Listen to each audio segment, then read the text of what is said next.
amor.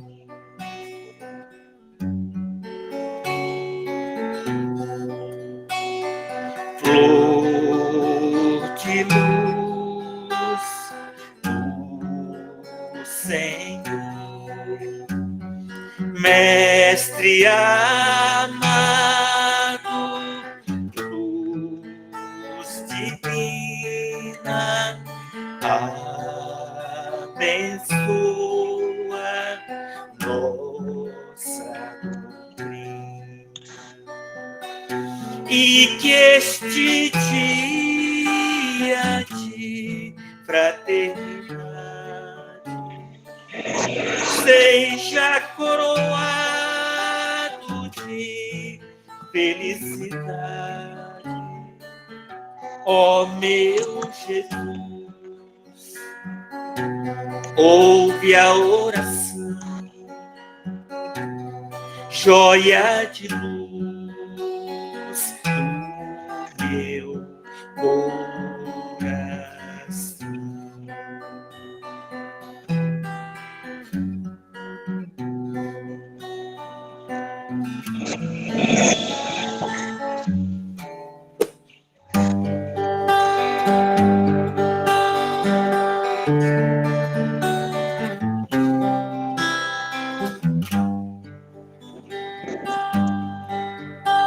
No alto daquele monte, falava para a multidão, falando com seu jeito simples, mas tocava o coração. Surgiu a noite tão bonita e o céu azul todo estrelado. A multidão atenta ouvia aquele ser iluminado. A sua voz doce e singela fez o povo adormecer. Naquela noite tão bonita, curas fez acontecer. Naquela noite tão bonita, curas fez acontecer. Naquela noite tão bonita, brilhou uma grande luz. Do alto daquele monte, falava o Mestre Jesus. Do alto daquele monte, falava o Mestre Jesus. Surgiu a noite tão bonita e o céu azul todo estrelado. A multidão atenta ouvia aquele ser iluminado.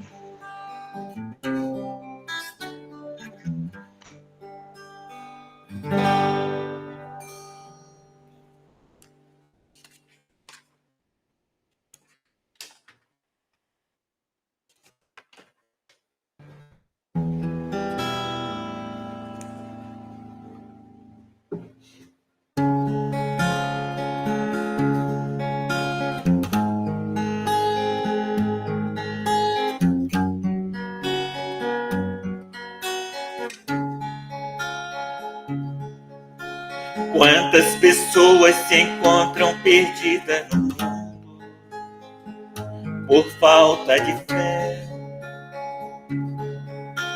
Quantos ainda caminham na escuridão por falta de amor? Quantos se deixam levar pelas coisas do mundo, pelas coisas perdidas, pelas desilusões? Quantos caminham sem rumo, sem ter um destino, sem esperança, sem força e coragem, vive no mundo sem direção. Vive no mundo à procura da felicidade, esquece que o mundo é de provas e expiações. As provas da vida são a nossa realidade, pois a felicidade nasce do coração.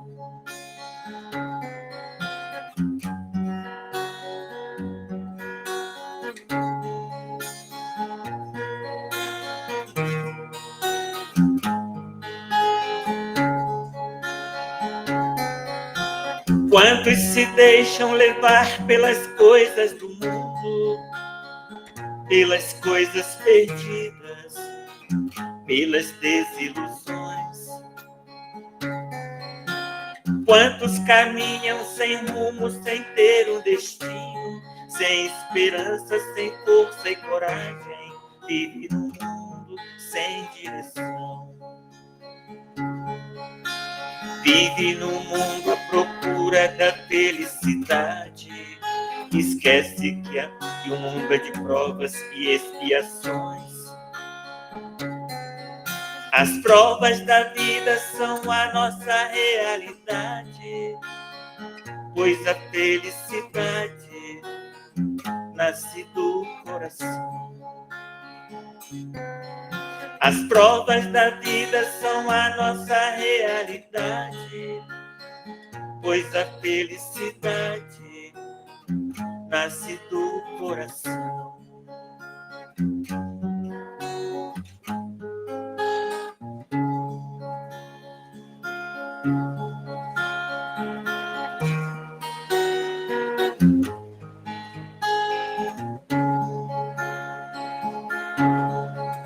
Vinde a mim,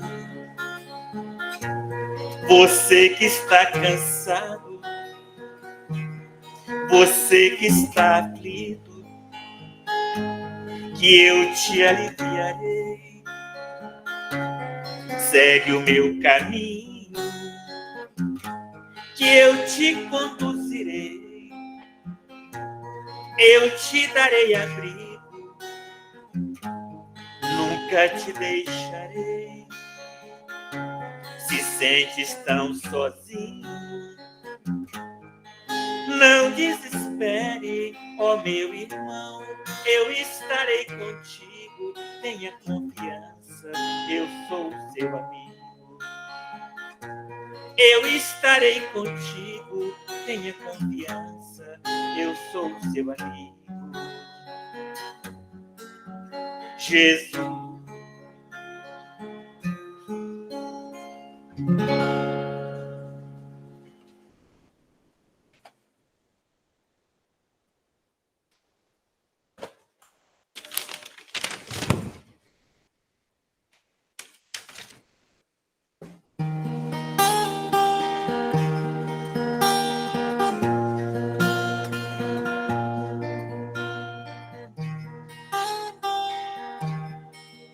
Agradece a luz do sol que te aquece, se refresque na chuva que cai, se ilumine nas luzes das estrelas.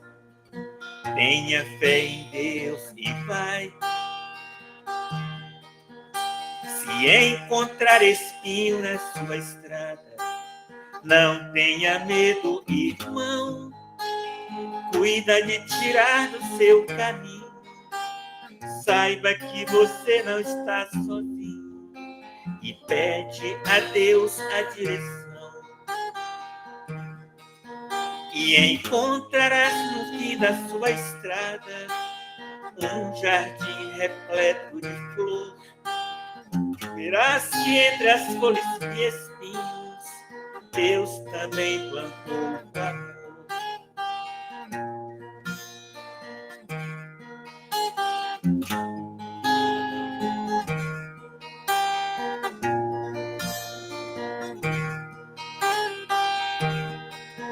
Agradece a luz do sol que te aquece, se refresque na chuva que cai, se ilumine nas luzes das estrelas.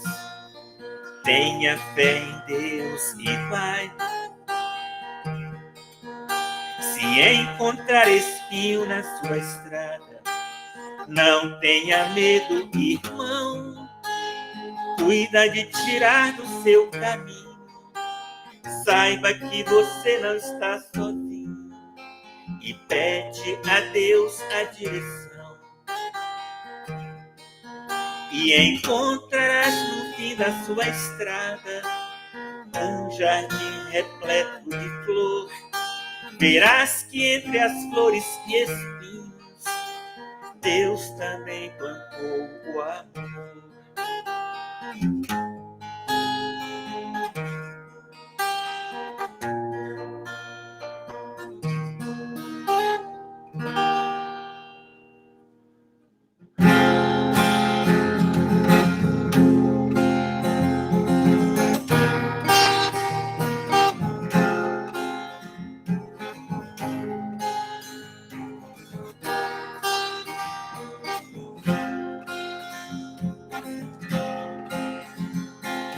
Quando o amor reina nos corações, quando o homem controla as emoções, quando a guerra então cessar e o homem se arrepender, o mundo vai se transformar e o bem irá prevalecer.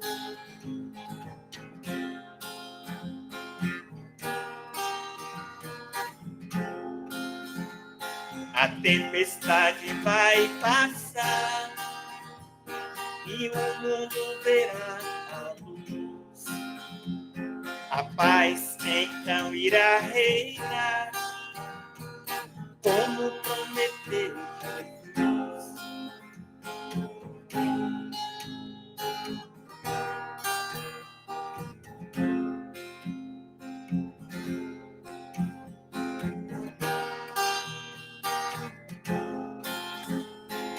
Quando o amor reina nos corações,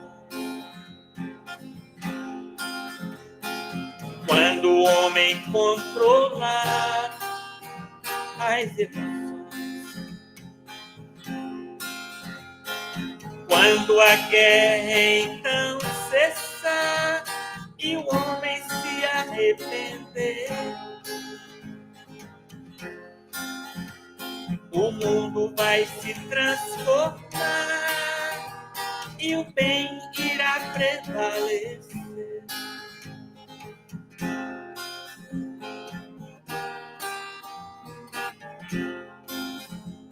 A tempestade vai passar e o mundo verá a luz. A paz então irá reinar, como prometeu Jesus.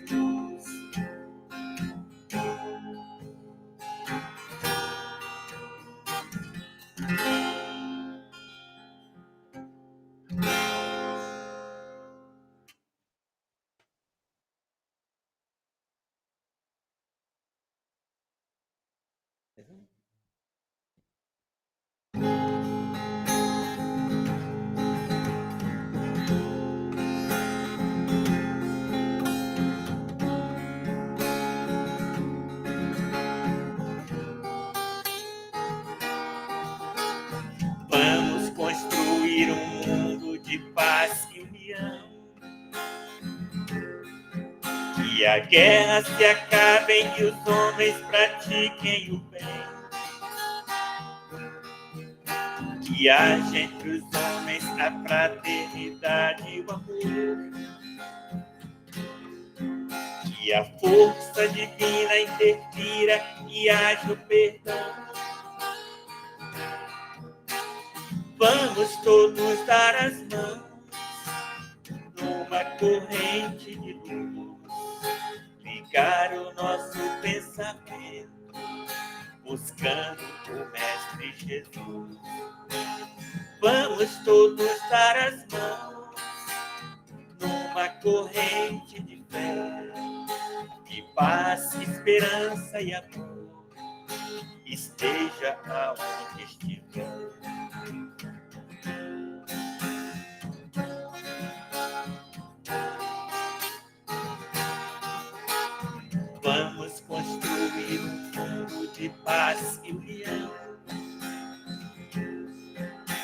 a guerra se acabe e que os homens pratiquem o bem.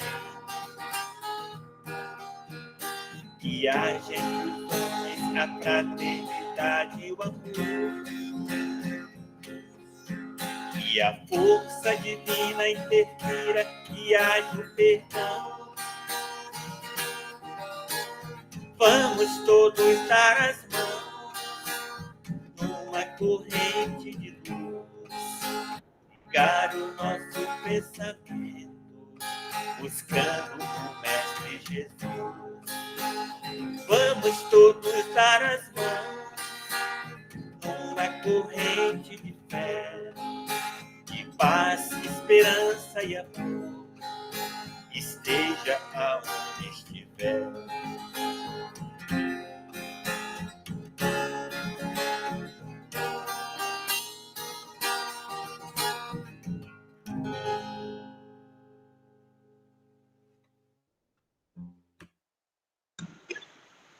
Nossa gratidão, Toninho. Não, boa noite, Cida. Me chamou hoje, foi. Deus abençoe. Gratidão a todos, bom trabalho. Amém. Sejamos todos bem-vindos. William, seja bem-vindo. Nossa gratidão. Nós vamos estar fazendo aqui uma... Obrigado, Toninho. Boa noite a todos. Boa noite. Mas pode continuar. Nós vamos estar fazendo aqui Nós vamos estar fazendo aqui uma leitura do livro Centelha da Lei, Rafael Labarini, a editora Alma Nova. Luz imperecível. Se te encontras em trevas interiores, não duvides que o Evangelho te convida a agir hoje. Entre teus lamentos do passado e a ansiedade do futuro, aproveite os meios que possui no dia de hoje.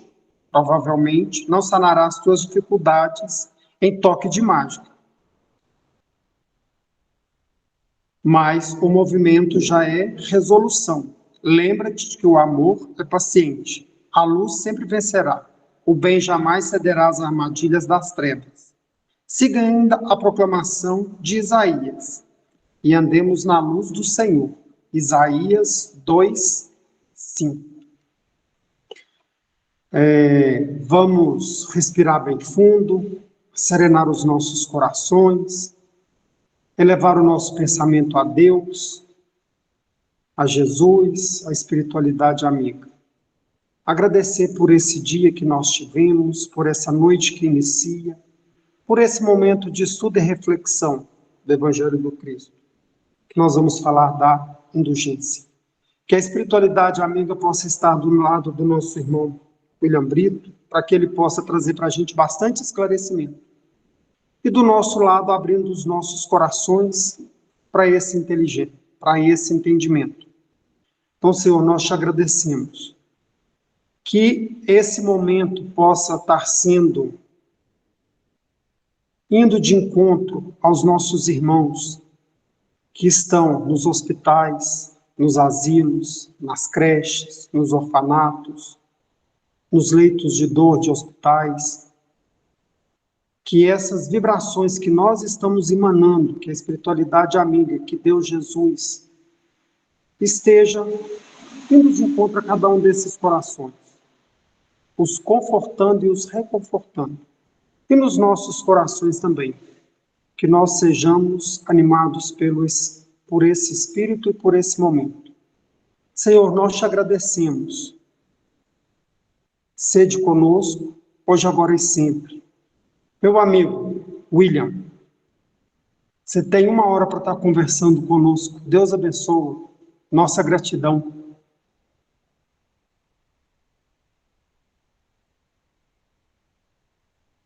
Seu microfone. Verdade. A gratidão é minha, tá? É sempre um prazer estar aqui com vocês, conversando um pouquinho, né? Aprendendo também com todos aí. Boa noite a todos e todas. Uma feliz Páscoa, né, para todo mundo. Hoje é um dia bem significativo, né, para nós, né, que remarca o renascimento, e nós, enquanto espíritas, A gente tem esse conhecimento de que o renascimento ele é constante, ele é contínuo, e a cada etapa, né, nós nos renovamos para a gente crescer espiritualmente, evoluir espiritualmente, moralmente, continuar aí com a nossa jornada, né, com essa dádiva aí abençoada que Deus nos proporcionou.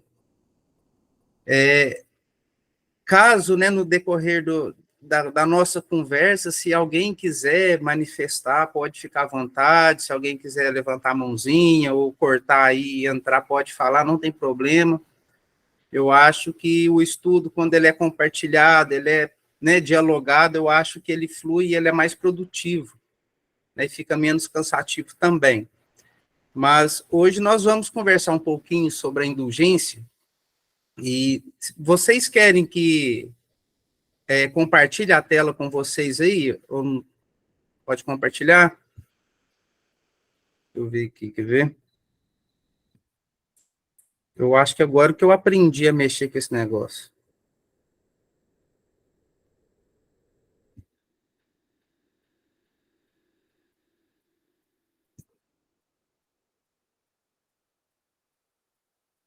Vamos ver se vai dar certo.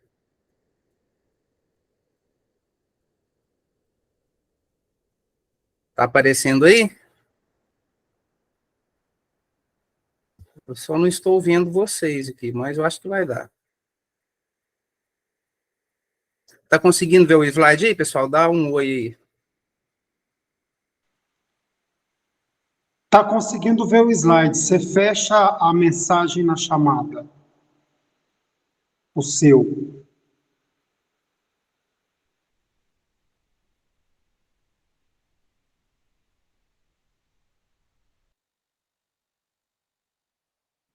Aí. Agora deu certo, né?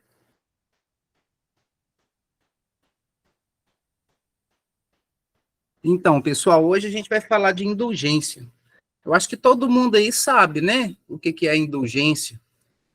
E eu acho que a pergunta que fica é: o entendimento que nós temos hoje por indulgência, será que ele sempre foi o mesmo? Né? Será que ele sofreu aí algum tipo de transformação ao longo do tempo?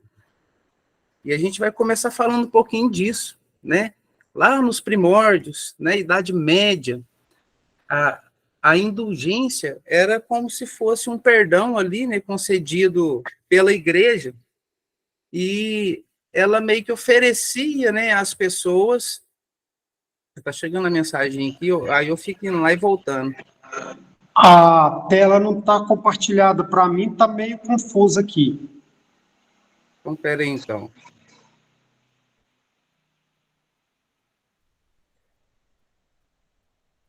Eu acho que não está dando, é para compartilhar. Eu não sei mexer com isso, não. Vamos lá, tela inteira. Vamos ver se vai dar agora.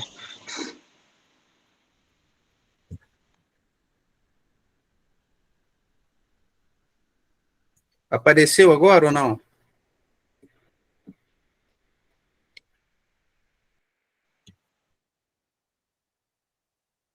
Vamos sem compartilhar mesmo. Não, agora deu certo, William. Deu certo? Deu. Então, agora você vai em apresentação de slides, talvez para poder ficar maior e você ter só isso. Aí deu então, certo. Que ótimo. Então, pessoal, lá nos primórdios, né, a compreensão que as pessoas tinham sobre indulgência era como se fosse um perdão ali, né, que a igreja oferecia para as pessoas que, de alguma forma, se arrependiam dos seus pecados. É interessante colocar que, às vezes, esse arrependimento nem acontecia de fato, né? Às vezes, alguém se manifestava como arrependido para não sofrer algum tipo de repressão, né, da própria igreja. E era como se fosse uma carta vendida, né, pela própria instituição aos fiéis, né, que seguia, que professava aquela fé ali. Só que, ao comprar ali, os cristãos estariam recebendo o perdão, né, desses pecados cometidos e de acordo, inclusive, até com as suas posses, né? Vamos supor, quanto mais condição a pessoa tinha financeiramente, né? Ela conseguia, às vezes, pagar um valor maior e ali os pecados, né, estariam perdoados de uma forma mais ampla. Quando a pessoa não tinha muita condição, infelizmente, né, os pecados delas eram perdoados aí de forma parcial. Então, as indulgências eram vendidas, né, pelos membros da Igreja Católica. Eles tinham assim o valor calculado com base na posição social, né, que era ocupada ali pelo pecador, e também o que contava muito era a gravidade, né, daquele pecado ali cometido, né? Ele também tinha um valor ali incluído nessa conta.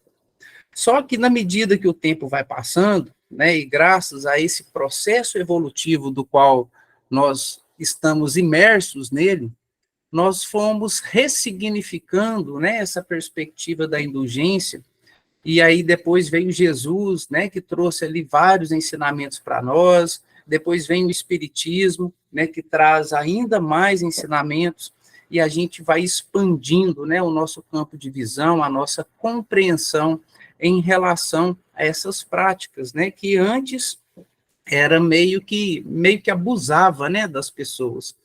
E aqui a gente tem que tomar um cuidado, né, para não atribuir, juízo de valor, porque nós temos que ser indulgentes também para com os nossos antepassados, até porque, né, eles não tinham essa compreensão ainda. Só na medida, né, que foram desencarnando, encarnando, desencarnando, encarnando, eles foram compreendendo e foram auxiliando a gente a ressignificar, né, esses valores. E surge, né, a perspectiva de Deus, né, a indulgência de Deus para conosco. O simples fato de Deus nos colocar a gente, né, para experimentar, né, a vida na carne, né, tipo assim, Deus nos cria e ele fala assim, olha, vai lá e vamos tentar evoluir, vamos tentar construir, vamos tentar ressignificar a vida, porque todo mundo pode, né, todo mundo tem essa condição. E, nesse sentido, Deus acaba sendo indulgente conosco também, porque ele não vai julgar as nossas ações, né? Somos nós mesmos que vamos meio que aprender a lidar, né, com todas aquelas experiências, né, que nós vamos ir experimentando. Diante disso, né, tem um trecho do livro de Chico Xavier, intitulado Indulgência, e ele traz ali uma série, né, de orientações, e são frases, né, de acalento, para que a gente possa, de fato, compreender qual que é a nossa posição aqui. Porque nós, comumente, né, a gente tem mania de reclamar. Né? Às vezes a gente está passando por uma situação complicada ali, a gente reclama da nossa casa, reclama do nosso carro, reclama da nossa família, e Chico vem falar, olha, calma, né? Ele vai dizer, concedeu-te o Senhor, o berço em que nasceste, o ar que te respiras, o lar que te abençoa, o sol que te ilumina, o corpo em que estagias, né? O passo equilibrado, a escola que auxilia, a lição que te acolhe, o amigo que te ampara, o pão que te alimenta, a fonte que te acalma, a ação que te renova, a fé que te sustenta, o afeto que te nutre, a flor que te consola, ou seja, tudo que existe ao nosso redor, né, foram dádivas concedidas pelo nosso Senhor, né, por Deus Pai Todo-Poderoso. E continuando, só para terminar esse trechinho, né, a estrela que te inspira, a ideia, o sentimento, a bondade, a alegria, o trabalho, o repouso, a oração, a esperança. E no finalzinho ele conclui que ante a eterna indulgência com que o céu te acompanha, sê também complacente e usa a misericórdia para que a paz divina permaneça contigo, a maneira de luz que te guarde hoje e sempre. Se a gente pegar essas palavras e refletir, né, sobre elas, ele está dizendo basicamente o seguinte, olha, fica tranquilo que tudo está dentro da ordem divina, não tem nada fora do lugar, né? Tudo está perfeitamente de acordo com a nossa necessidade, de acordo com o nosso merecimento, e muitas das vezes, né, nós mesmos, né, escolhemos aí situações antes de encarnar, nós imploramos, pedimos pelo amor de Deus para estar aqui, e a gente acaba escorregando ali, questionando, né, a providência divina. E continuando, que ainda que tudo te pareça na atualidade terrestre, sombra e derrota, cadeia e desalento, ergue a Deus o teu coração em forma de prece e roga-lhe forças para fazer luz e confiança onde a treva e o desespero dominam. Porque se ontem foi o tempo de nossa morte na queda, hoje é o dia da nossa abençoada ressurreição.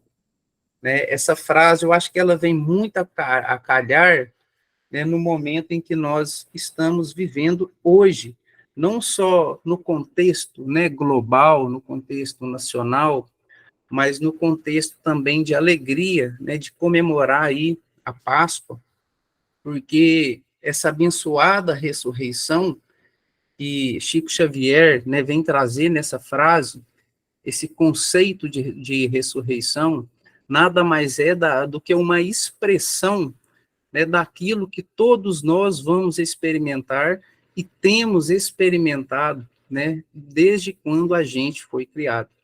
Então, antes que tudo nos pareça, né, nessa atualidade, em meio, às vezes, a esse caos, a esse sentimento de que parece que está tudo errado, está tudo desorganizado, né, diante de toda a sombra que nos chega, de toda a derrota, né, das quais nós somos acometidos, nessa perspectiva,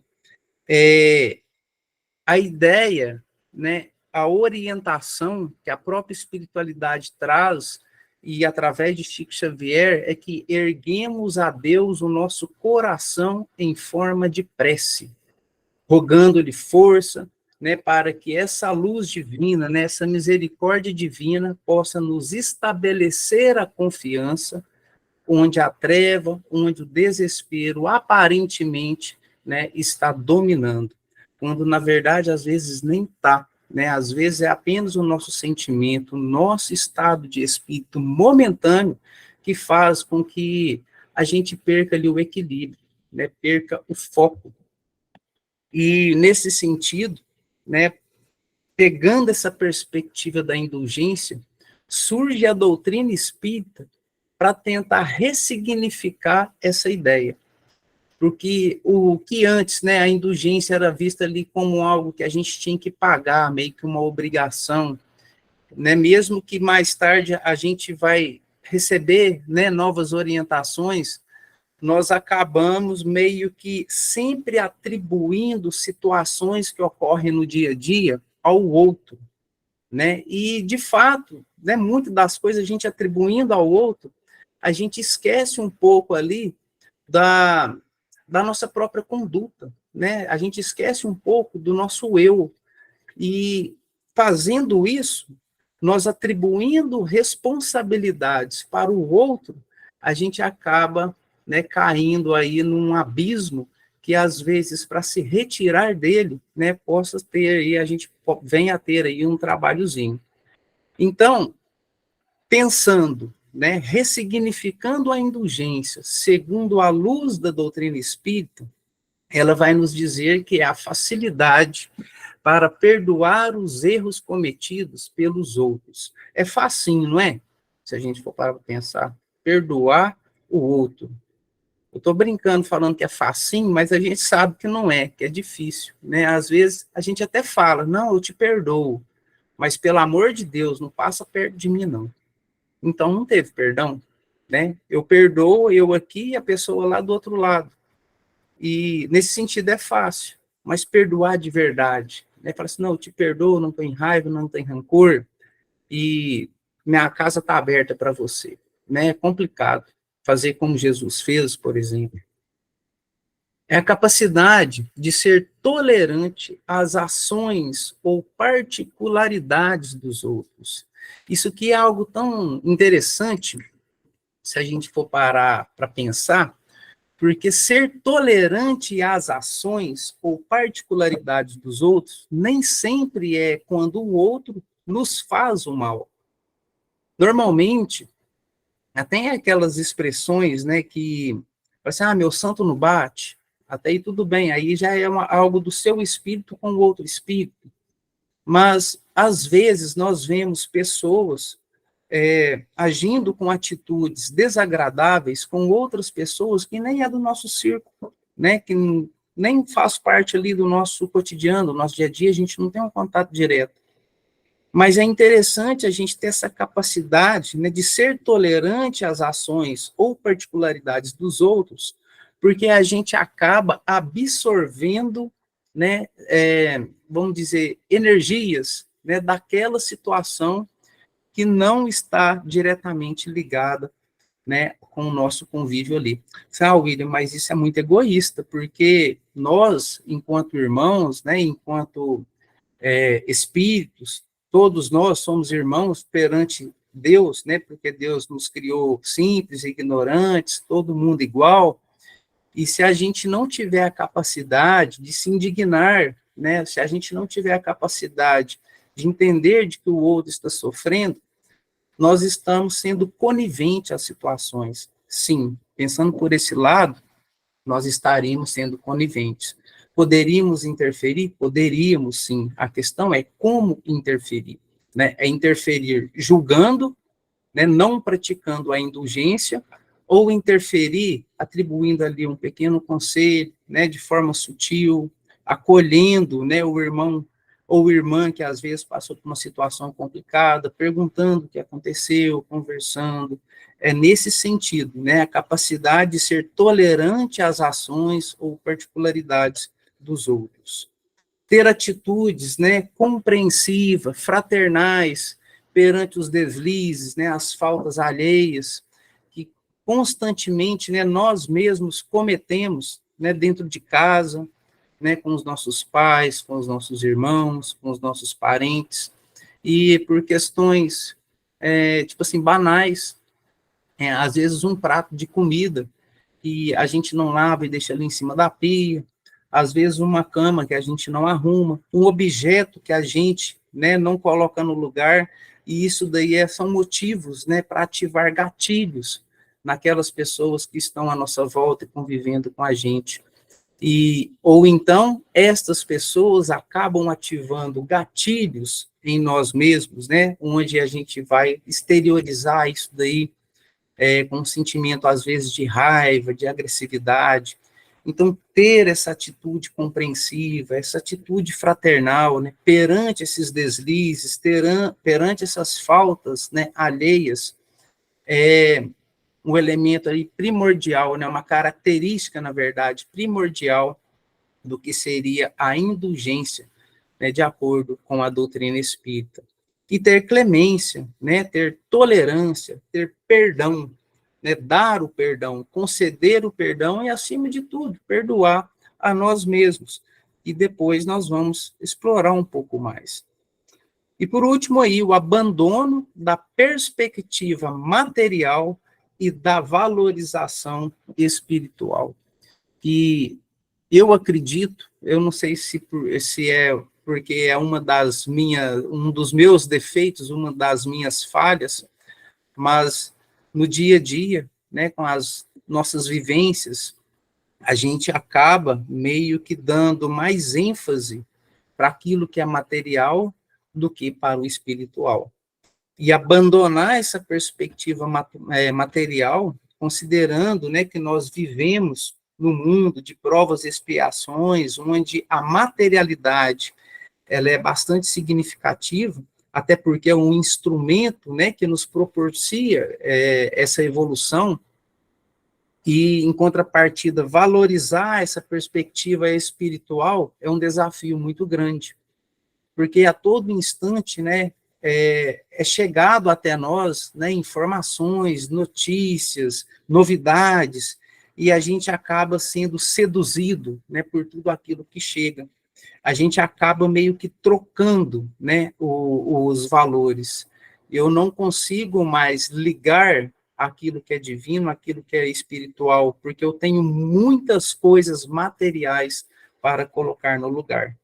Então, ser indulgente para com o outro e para conosco, né, é a tentativa, né, é o exercício constante de abandonar essa perspectiva material, não por completo, porque nós vivemos no mundo material, mas ao menos colocar a espiritual em primeiro plano. E, infelizmente, né, é aquilo que a gente ainda não consegue fazer, né, como deveria ser feito. E lá no Evangelho segundo o Espiritismo, eu coloquei a página 22, mas pode ser que alguma outra editora esteja em outra página, né? A Kardec, ao explorar, ao dialogar com a espiritualidade, ele recebeu, né, várias informações ali, inspirado também, é claro, e algumas delas eu coloquei aqui e vou ler com vocês para a gente refletir um pouquinho. Vai dizer o seguinte, que a indulgência não vê defeitos alheios, e se os vê, evita comentá-los e divulgá-los. Oculta-os, pelo contrário, evitando que se propaguem, e se a malevolência os descobre, tem sempre uma desculpa à mão para os disfarçar, mas uma desculpa plausível, séria, e não aquelas que, fingindo atenuar a falta, a fazem ressaltar com pérfida astúcia. Aqui ele está trazendo 2 pontos de situações das quais nós, enquanto seres encarnados, né, vivenciamos. Porque, normalmente, quando a gente vê um defeito alheio, ou nós ficamos em silêncio, e se ficar em silêncio, nós estamos, de alguma forma, ali praticando essa indulgência, ou fazemos comentários. E o pior de tudo, às vezes os comentários nem é para a pessoa em si, para o outro, é para um terceiro, né, que, tipo assim, estava ali pertinho, a gente vai lá e faz aquele comentáriozinho maldoso, né, aquele comentário que, ao invés de acrescentar coisas boas na vida do sujeito, nós simplesmente estamos compactuando e ajudando a propagar, né, tendências do outro. E isso se resume, né, nessa perspectiva de malevolência mesmo. Por mais que, às vezes, a gente não ache que está sendo mal, fica subentendido, né, que, de certa forma, a gente está praticando o mal assim. Sabe, William, mas eu não pratico mal porque eu não mato ninguém, eu não roubo. Que ótimo, né? Em algum momento, provavelmente, você já fez e conseguiu superar isso. Mas um comentário, né, que não é construtivo, automaticamente ele entra no campo da malevolência. E o problema é quando o outro descobre que a gente falou dele sem dar a ele a chance de se proteger, de se defender diante, né, daquilo que ele considera, né, dele mesmo, daquilo que ele se enxerga, né, como pessoa. E é complicado. A indulgência, ela jamais se preocupa com os maus atos alheios. Olha que bacana. A menos que seja para prestar um serviço. Mas ainda assim, com cuidado de os atenuar tanto quanto possível. Não faz observações chocantes, nem traz censuras nos lábios, mas apenas conselhos quase sempre velados. Nós podemos vivenciar situações e quando a pessoa, né, ela tenta praticar a indulgência na sua essência, ela não se preocupa com os atos do outro, né? A gente vai se preocupar somente quando a gente conseguir prestar um serviço de forma positiva. E ainda assim, mesmo prestando esse serviço, nós temos que ter o cuidado para atenuar a situação de modo a não escancarar, né, qualquer problema que possa ter surgido ali. Uma comparação meio simples, mas vou dar um exemplo aqui. Certa vez, nós fomos fazer a campanha do quilo. A gente fazia a campanha do quilo com muita frequência. Depois que veio a pandemia, diminuímos um pouco. E nós arrecadávamos o alimento, depois a gente separava esses alimentos, via o que iria faltar para montar a cesta, conseguia tudo, montava a cesta e ia entregar. E certo dia, nós fomos entregar uma cesta básica. E a pessoa que recebeu a cesta, estava sentadinha lá na varanda, sentada no sofá, e a gente chamou, só gritou assim, vem cá. Aí nós subimos, deixamos a cesta lá, e a pessoa nem levantou do sofá, só falou obrigado, mas nem levantou do sofá, a cesta ficou lá. Aquilo ali me encheu de raiva, eu fiquei com muita raiva. Falei, gente, mas a gente está aqui ajudando, a pessoa nem levanta do sofá para pegar a contribuição. Eu agi com falta de indulgência, porque a partir do momento que eu fiz esse comentário, onde eu me senti que a pessoa não reconheceu o trabalho que a gente estava tentando auxiliar, eu a julguei. Mas eu a julguei sem saber o que passava na vida daquela pessoa. Provavelmente aconteceu alguma coisa que fez com que ela ficasse mais retraída. Ou, por outro lado, poderia ser que a pessoa estava constrangida por estar recebendo um auxílio. E a gente simplesmente chegou lá como salvadores, olha, vim trazer sua comida, eu tenho condição, você não, então toma aqui. Então, esses detalhes, até para ajudar, a gente tem que ser indulgente. Para dar uma palavra amiga, a gente tem que ser indulgente e falar de modo que a nossa fala não fira ainda mais o outro diante da situação que ele encontra. Até para nós mesmos, né? Às vezes nós vamos receber um conselho, quando a pessoa é muito sincera, e ela chega e já faz aquele alerta, né, de forma forte, incisa, a gente costuma não aceitar muito. Pode ser que seja pelo orgulho, né, o orgulho fica ferido, pode ser que seja pela crítica que a pessoa fez, às vezes ela não conseguiu dosar as palavras, a gente entende, né, como uma ofensa. Então, ser indulgente é preocupar até com a forma que a pessoa vai receber a orientação que você vai dar, né? Porque é muito complicado. Nós não conhecemos nem a nós mesmos, quem dirá o outro, né? Para a gente ter essa capacidade de estar auxiliando, de estar instruindo, de estar conversando. Então, é mais ou menos nesse sentido.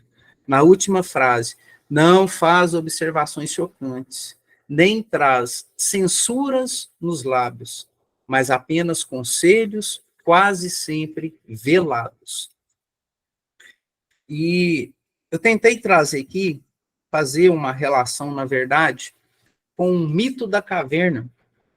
E é lógico, né, que dialogando com essa perspectiva de Jesus, com o Espiritismo, né, com a doutrina espírita. Só para tentar ilustrar, e é até bom que a gente consegue fazer meio que um balanço, né, com os dias atuais, porque para quem conhece aí o mito da caverna de Platão, sabe que na atualidade, né, nunca se fez tão presente essa perspectiva do mito que Platão tratou lá na antiguidade. E é basicamente o seguinte, né, para quem não conhece aí rapidamente. Segundo Platão, certa vez, né, existe uma caverna, e essa caverna, ela recebia, né, raios solares. Lá no fundo dela tinha uma pedra, meio que uma parede, e atrás dessa parede tinha várias pessoas ali acorrentadas. E essas pessoas que estavam acorrentadas, alguém quer falar alguma coisa? Pode seguir. Pode seguir, gente? Tá tranquilo aí, né? Essas pessoas que estavam atrás da pedra, né, acorrentada, elas viam, né, pela projeção da luz solar, sombras, e sombras de várias formas diferentes. E as pessoas ficavam olhando para aquilo ali, contemplando, achando aquilo ali maravilhoso, porque aquela caverna, o fato deles estarem acorrentados, e as imagens que eram projetadas para eles, né, lá no fundo, por conta da luz solar que vinha de fora, ou por conta de uma tocha de fogo, que às vezes estava, né, acesa ali do lado, atrás da outra pedra, projetava essas imagens. Essas imagens que eram projetadas era reflexo, a sombra da vida cotidiana que ocorria fora da caverna. Então, você tinha pessoas passando lá fora, né, de um lado para o outro, com animais e tudo, a luz solar projetava a sombra, essa sombra era refletida lá no fundo da caverna, e para aqueles que estavam ali correntados, né, a vida real, tudo que é real, né, tudo que eles sabiam, era aquilo ali. Aquilo era a realidade deles. Até que um dia, uma das pessoas que estavam presas conseguiu soltar, né, dessas amarras aí, e conseguiu fugir. Num primeiro momento, ela ficou muito atordoada, porque ela nunca tinha visto a luz, e quando ela viu a luz, ela ficou cega, né, por uns instantes, e até acostumar com a visão, ela passou a perceber as cores, passou a perceber um mundo do qual era totalmente diferente daquela que ela estava acostumada quando estava acorrentada. Então, ela viu pessoas, viu animais, viu plantas, cheiro, aquela coisa toda, aquele mundo maravilhoso. O que ele fez? De tão maravilhado que estava, ele retornou para a caverna, para contar para os outros, olha, isso daqui que a gente está vendo é mentira. O mundo real não é isso daqui que a gente está vendo, o mundo real está lá fora. E as pessoas não acreditaram nele. Tanto é que o pegaram, né, o lincharam, e essa pessoa que havia descoberto esse mundo novo, sequer teve a oportunidade de usufruir, né, desse novo mundo, dessa nova perspectiva. Porque os outros, que consideravam estar vivendo naquilo que era real, achou que era uma mentira, né, de que de fato existia um mundo real. E quando a gente traz essa perspectiva do mito da caverna, né, associando a ideia de Jesus, a ideia de espiritismo, é basicamente a mesma coisa. Né? Às vezes nós vivemos imerso dentro da nossa caverna, e hoje, na contemporaneidade, é muito fácil perceber isso através das redes sociais. A gente pega o celular e ali a gente fica vendo um monte de fotos, né? As pessoas viajando, as pessoas sorrindo, né? O tal do TikTok, o Facebook, né? Um carro bacana, uma casa legal. Só que aquilo ali é como se fosse uma caverna. Porque a realidade por trás de cada foto, por trás de cada sorriso, né? Vai muito além do que 3 segundos ali de vídeo, 15 segundos ali de vídeo, ou uma fotografia apenas. E quando a gente pega a atualidade e pega os ensinamentos de Jesus, daquilo que ele trouxe, para tirar esse véu, né, que encobre a nossa visão, que encobre a nossa perspectiva de mundo, a gente passa a ver um mundo novo, né, repleto, um mundo real, repleto de beleza e repleto de esperança. E o Espiritismo mais tarde chega para confirmar aquilo tudo e dizer mais. Parece, olha, a vida não está limitada, né, a essa caverna que é o planeta Terra, onde a gente acha que a realidade está aqui, ela vai muito além disso. E nessa perspectiva, né, um desafio que a gente encontra e que é necessário que sejamos indulgentes para com o outro, é passar essa informação de que a boa nova de Cristo, aliado ao Espiritismo redivivo, é esse mundo do qual a gente tem que mostrar para o outro, explicar para o outro, né, que essa é a realidade. Como fazer isso? Sendo indulgente. Indulgente a ponto de não desmoronar a crença, né? Porque às vezes o sujeito nem acredita em nada. É indulgente de modo que chegar para ele com cuidado, com carinho, e falar, olha, qual que é a sua perspectiva de mundo? Né? Por que você está aqui na Terra? E aos pouquinhos ir dialogando para que esse sujeito, por si só, consiga, né, encontrar ali, tirar, né, esse véu dele e sair para fora da caverna. Esse esforço, como traz aí no nosso pequeno texto, né, o conhecimento acerca desse mundo novo exige um esforço próprio. E muitas vezes, né, abrir mão da conveniência, da comodidade, né, às vezes dos dogmas dos quais já está ali inserido, né, no nosso íntimo, devido a tantas experiências, né, a tantas encarnações em congregações, em crenças diferentes, enfim, né, às vezes a gente se prende aos símbolos, aos signos, toda aquela questão que nós utilizamos como suporte da fé, a gente meio que acaba tendo que, necessita, né, na verdade, suportar, né, a dor da desilusão. Por que a dor da desilusão? Porque imagina que a gente acredita em algo durante muito tempo e depois vem uma pessoa e tira a nossa base, tira o nosso tapete, né? Coloca outra coisa no lugar. Eu tenho que trabalhar meu orgulho, vou ter que trabalhar essa desilusão e vou ter que assumir a responsabilidade dos meus próprios atos. É isso que o Espiritismo fez.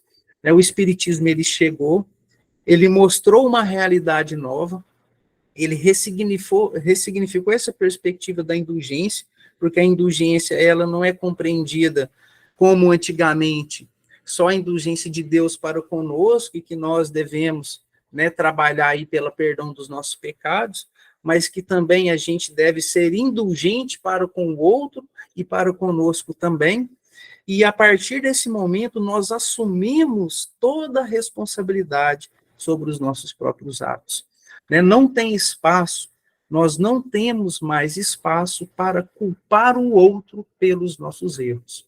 Nós não temos mais espaço para culpar o irmão que está nos obsediando, uma vez que, se ele está, nós o permitimos de alguma forma. Quando a gente não está disposto, né, a isso, é natural que a gente queira desistir.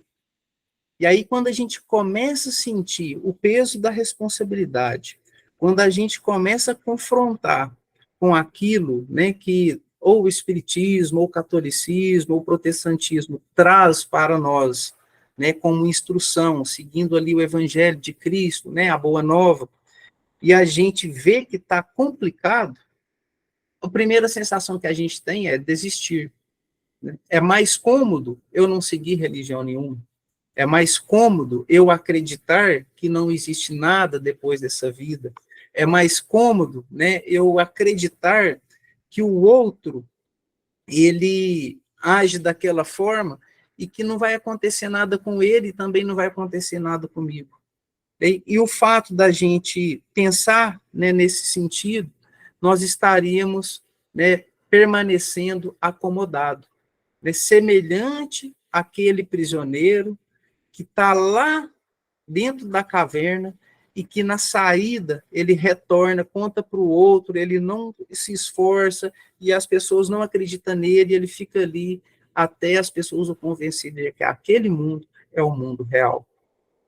Né? E quantas vezes, se a gente for parar para pensar e analisar de dentro do nosso cotidiano, nós tentamos sair da caverna, mas a gente sempre volta para o mesmo lugar, né? Embora nós tenhamos evoluído muito, né? E essa evolução ela é constante, porque até porque ela não dá saltos, né? Ela não é a passos largos, mas enquanto encarnado, diante da nossa visão limitada que ela é, quantas vezes nós deixamos de seguir, deixamos de caminhar e retornamos para a nossa comodidade.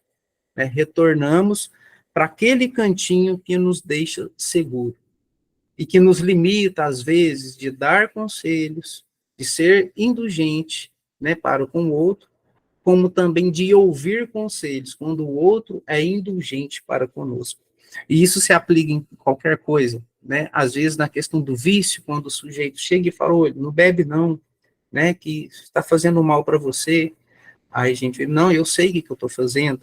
Questão do álcool, das drogas, né, da bebida.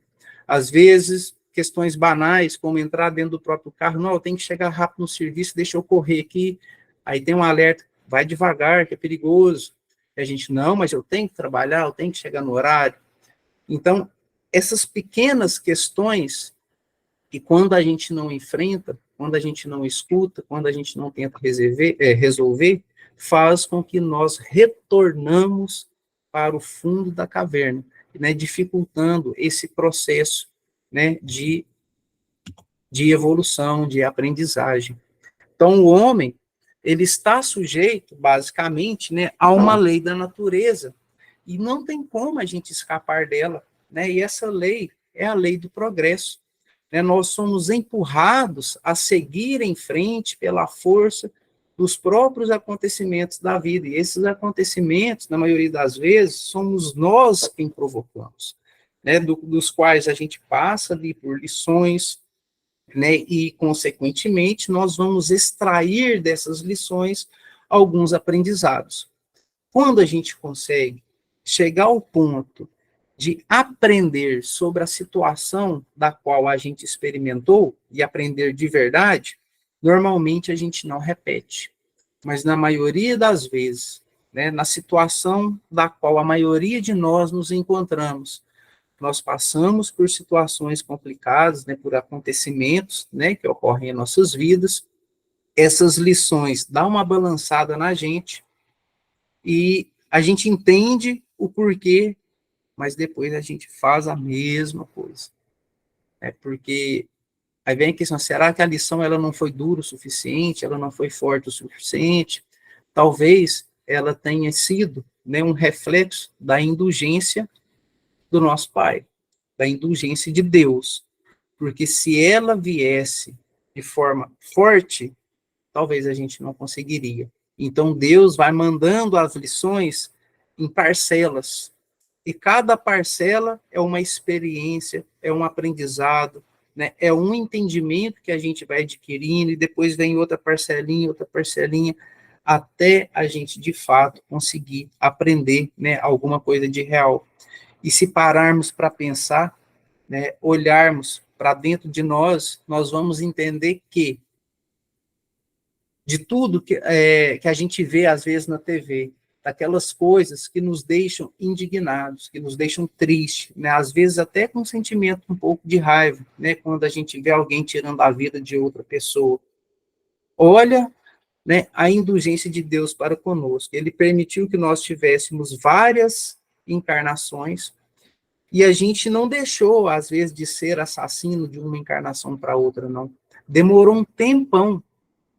Hoje, nós podemos até não cometer esse delito, que é algo espetacular, sensacional. Mas ainda hoje, muitos de nós, no momento da raiva, passa pelo pensamento.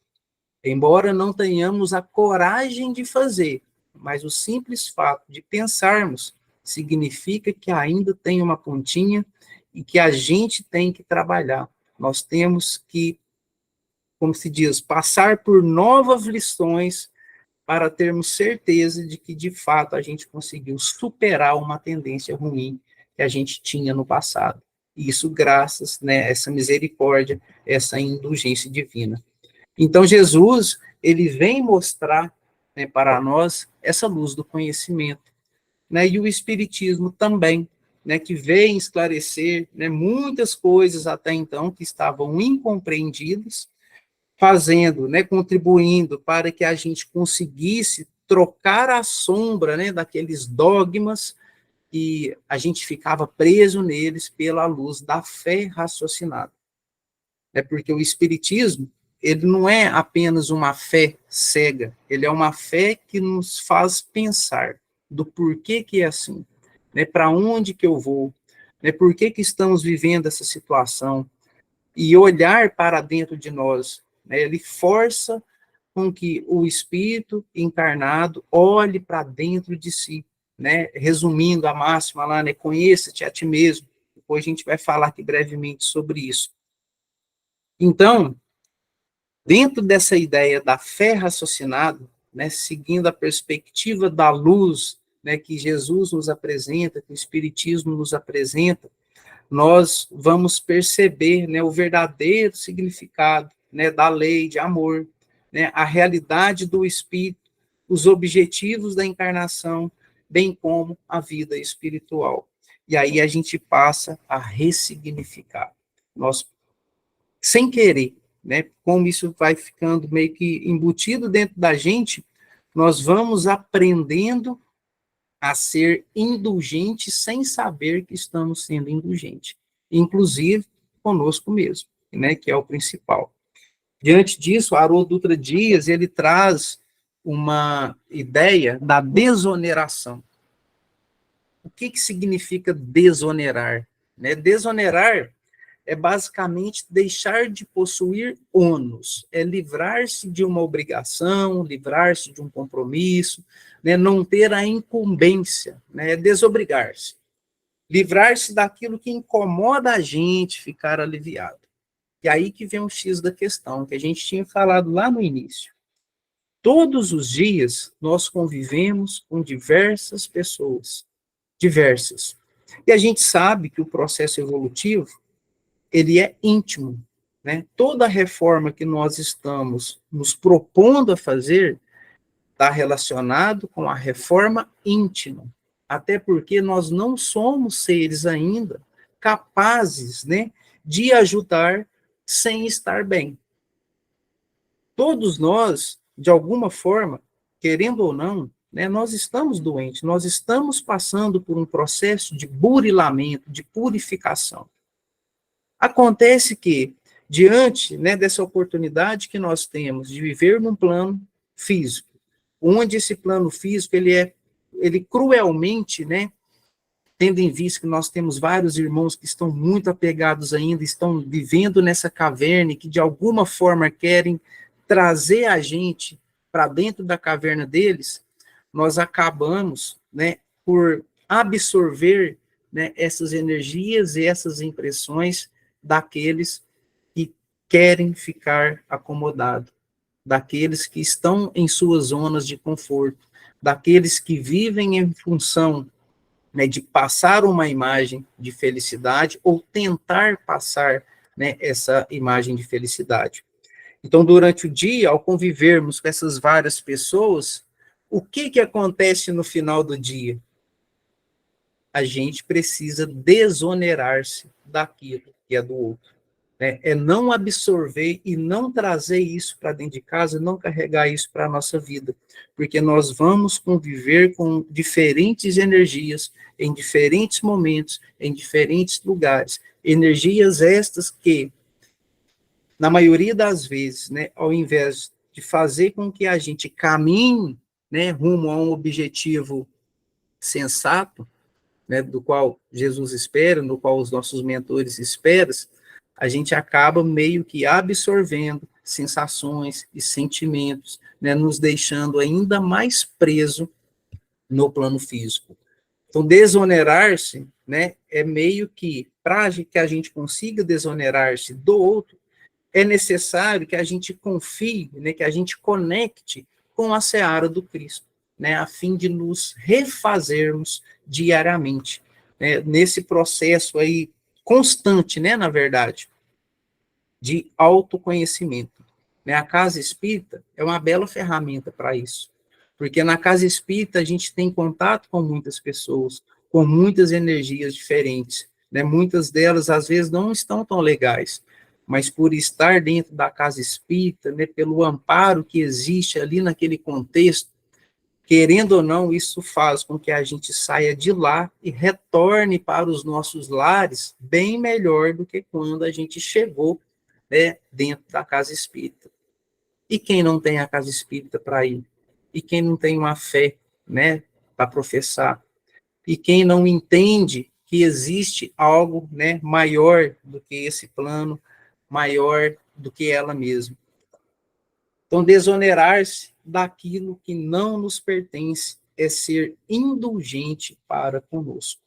Né? Deixar de lado aquela energia, né? Aquela sensação, aquele sentimento, que porventura, às vezes, eu até inverto, né? Porque pode ser que, às vezes, eu vou acumulando tanto, nós vamos acumulando tanta coisa, e ao invés de desonerar daqueles sentimentos, daquelas sensações, a gente acaba devolvendo para o outro em forma de julgamento. Ao invés de sermos indulgentes com o outro, ao invés da gente ser indulgente com a gente também, né, nós acabamos entrando pela via, né, pela via ao contrário. E nesse sentido, né, o que contribui para que, de fato, a gente consiga compreender, né, essa magnitude é a ideia do conheça-te a ti mesmo. Né? Sócrates, lá atrás, ao dizer conheça-te a ti mesmo, ele propõe meio que uma viagem introspectiva rumo à própria consciência do sujeito. Né? O desenvolvimento da nossa capacidade de interpretar as situações das quais a gente experimenta, né? As experiências aí. E para Sócrates, né, conhecer-se é basicamente o ponto de partida para uma vida mais equilibrada, autêntica e feliz. Tanto é que a própria espiritualidade apropria-se desse conceito, né, traz ele para dentro do evangelho, de modo que até, né, tipo assim, Santo Agostinho, por exemplo, né, irá utilizar muito e vai viver, né, a máxima dele dentro dessa perspectiva do autoconhecimento. Então, quanto mais a gente nos conhece, mais amplo em nós fica o imperativo de perdoar. Santo Agostinho, né, interrogava a própria consciência constantemente, né, diariamente examinava os seus atos. E aí, conhecendo o que precisava melhorar, né, desenvolvendo essa força interior dentro dele, para que ele pudesse se aperfeiçoar. Então, é algo que a gente tem condição de fazer, né, dentro da nossa casa, né, às vezes dentro da casa espírita, né, olhar para o nosso eu, observar os nossos pensamentos, né, ver de que modo, por que esses pensamentos surgem e o que eu posso fazer para melhorar. Né? Isso é ser indulgente. O autoconhecimento é ser indulgente também. A consciência, nessa perspectiva, é o campo, né, que deverá ser explorado, que deverá ser cultivado, e dela extirpado as más tendências. Né, e isso com o esforço da nossa vontade. Até porque a responsabilidade é nossa. Né, a responsabilidade não é do outro. A responsabilidade não é de Deus. A responsabilidade não é do Cristo. A responsabilidade é nossa. Nós fomos todos criados nas mesmas condições para evoluir, porque Deus sabe que um dia a gente vai evoluir, mas a responsabilidade dessa caminhada, como ela será, é nossa. Já caminhando para o final, tem esse trechinho que eu acho muito bacana, que é a mensagem do Espírito de Verdade, e aí tanto o Chico Xavier quanto o Valdo Vieira, né, acaba fazendo aí uma reflexão em torno desse ser, né, que aparece na codificação kardeciana, e aí intitula, né, com o título de indulgência. Está lá no capítulo 10, item 8, e essa frase, eu achei ela muito bacana, ela é muito profunda, e ela diz o seguinte: saiba, pois, refletir o mundo em torno. Porque a gente discutiu sobre o autoconhecimento, que a gente vai tentar entender o mundo dentro da gente. Quando a gente consegue compreender o eu, nós conseguimos ressignificar ou dar significados diferentes para aquilo que está à nossa volta, né?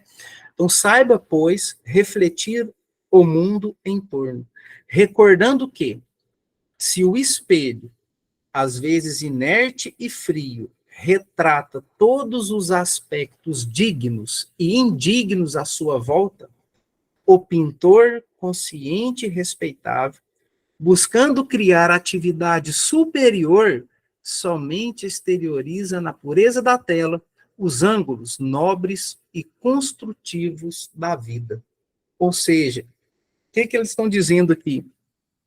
Que a partir do momento que a gente passa a compreender o mundo à nossa volta e a nós mesmos, tendo consciência de que o espelho da vida, né, que está ali inerte, que está ali frio, inerte e frio no sentido de estar parado, e no sentido de não ter um sentimento bom ou ruim, ele é neutro. Só que esse espelho, ele vai retratar todos os aspectos do mundo, sejam eles dignos e indignos, sejam eles bons ou maus. O pintor consciente que somos nós, né, respeitáveis, quando a gente atinge essa maturidade espiritual para entender quem nós somos, né, de modo que a gente consiga, né, chega nesse patamar de ser indulgente para conosco, de entender as nossas limitações, saber frear, né, as nossas impulsividades e ser indulgente com o outro também, no sentido de não julgar. Esse pintor consciente, que é nós, que atingiu essa maturidade, ele vai buscar, né, a sua atividade superior.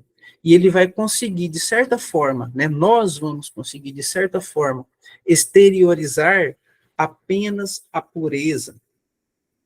Nós vamos conseguir colocar nessa tela, né, apenas aqueles ângulos nobres que são construtivos da vida, né, que são positivos para o nosso processo, né, de evolução. E essa é a mensagem, né, simples, bem tranquila, que a gente tinha para trazer hoje. Eu não sei se vocês conseguiu captar, mas se tiver alguma dúvida aí, quiser conversar um pouquinho, é isso daí, a mensagem. Estou na hora, não sei se meu relógio está certo. Foi na hora, bacana demais as reflexões. Essa questão da gente conhecer a nós mesmos e termos indulgência conosco e com nossos irmãos, assim, é profundo mesmo para reflexão, para que possamos melhorar a cada dia. Então, acaba que é um puxão de orelha que vai dando na gente. Bacana, Deus abençoa. Você termina para a gente com uma prece, pode ser? Claro. Senhor Jesus, amado Mestre, abnegados irmãos do plano maior, os nossos queridos mentores espirituais, agradecemos mais uma vez por estarmos todos aqui reunidos em nome do Cristo, né, buscando, né, o conhecimento, buscando aquilo, né, que faz com que a gente consiga, de fato, caminhar, né, rumo ao mais alto. Pedimos, Senhor, que nos proteja, que nos guie, que nos intua, que afaste de nós os maus pensamentos, as más vibrações, né, que permita que a gente consiga trabalhar o autoconhecimento e que a gente consiga, de fato, ser indulgente para conosco e para com o próximo. Obrigado, Senhor, por tudo, que assim seja.